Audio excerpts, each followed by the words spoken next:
Okay, so I'm Paige. I'm Bridget. So we had the test of gross motor development in the second edition. The second edition was developed in 2000. This is used with ages from 3 to 10 years old. There's not much history on it. It was kind of difficult to find anything other than it was developed in 2000. No real known who made it that we could find. There's kind of it takes about 20 minutes to complete this, so it's kind of more in depth. Not super long to do, but you just have to make sure that you are able to complete all the subjects, which include a locomotor and object handling. And then, Alright, so like she said, it takes about 15 to 20 minutes to complete, and the big thing with this one is it's used with ages 3 to 10, but we also found an article that worked with seeing if it was accurate being tested with adolescents, and it proved to be. So that's kind of something that maybe in the future could be utilized. This is a standardized norm and criterion reference test. There's two portions of it. There's a locomotor portion and an object handling portion. Each has 6 levels that you'll complete. And a big thing with doing this test is you want to make sure you have all the equipment that you need, and you want to make sure that you have enough space available because for the locomotor portion, this includes running, galloping, leaping, hopping, horizontal leaping, and sliding from side to side. And then for the object handling portion, it's striking a stationary ball on like a t-ball stand, dribbling a basketball, catching, kicking, overhand throwing, and underneath rolling. Both of these portions are then added up. They're considered subtests for each thing. So, for instance, for the run portion, there's going to be different things that you will look at when the child is running. So, do they have reciprocal arm swing? Their gait pattern. There's different things that you're going to mark, and you're either going to mark 0 if they did not do it or you didn't see it, or 1 meaning that you did see it or they did complete that portion of that task.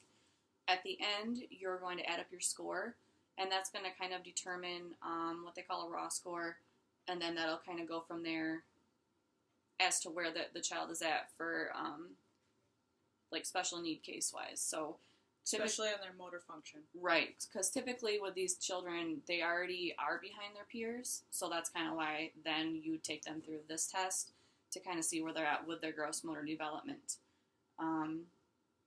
This is kind of a test, too, that might be noticeable, like especially with motor function, with like kids that aren't very social in school and like aren't related in with their peers. Yep. So, I agree. That kind of thing.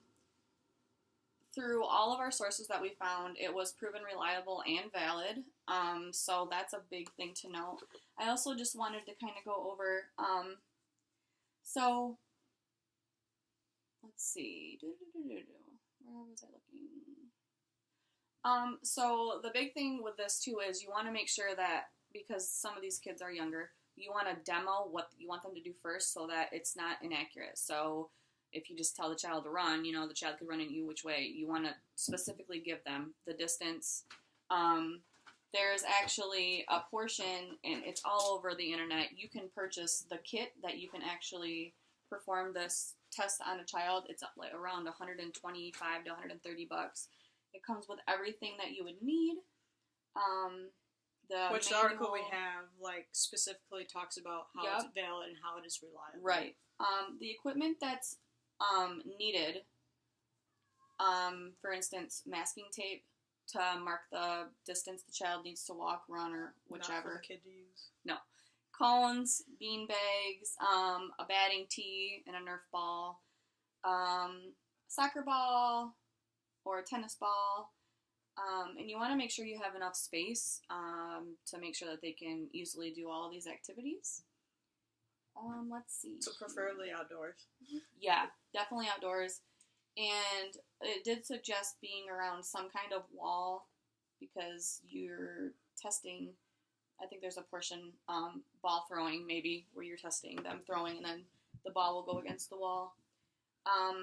Which you had to have markers to measure your distance. So you Right. want to be in an ideal space where you're able to mark that, or another person to help with this. So basically, that's a quick rundown of the Test of Gross Motor Development, the second edition. There is actually a revised third edition that was revised in 2015. I don't know how I remember that. But yeah, that's in a nutshell kind of what you go through for that test. We can talk about that article. Which one? So the one about the adolescents, they compared adolescents to the 3 to 10 years old, 3 to 10-year-olds, and so with the adolescents, you would think that it would be pretty easy for these kids that are older. So with this study that they did, it was noted that it was very noticeable to see even motor developments with this test with adolescents, and you would think they'd be functioning normally because of their older age, but this test even helped with those ages. So it's not just with that research, it wasn't just specifically to 3 to 10 ages. Right. They were developing. So maybe later on we'll see like this test expand more on age groups and maybe be more specified, but it was kind of cool to see that they expanded on some ages. And I think the way they break down each individual task, it's helpful too. Like I made the example of running, watching the arm swing, watching the gait pattern, seeing the rotation in the trunk, all those different things, you're adding them up, and it really breaks down where the child is lacking. So I think it proves to be a pretty good test to use. Well, not in like the arm swing too. Like if they're walking like this, it's very noticeable too, and Mm-hmm. that's gonna affect the whole test anyways. Like swinging a bat, any of the hitting, throwing. Yep. With that smaller movement, it's gonna affect their score on the whole thing. Yep. So it's easy to find online. You can purchase the kit, and it gives instructions. That's pretty much all we got. Bueno.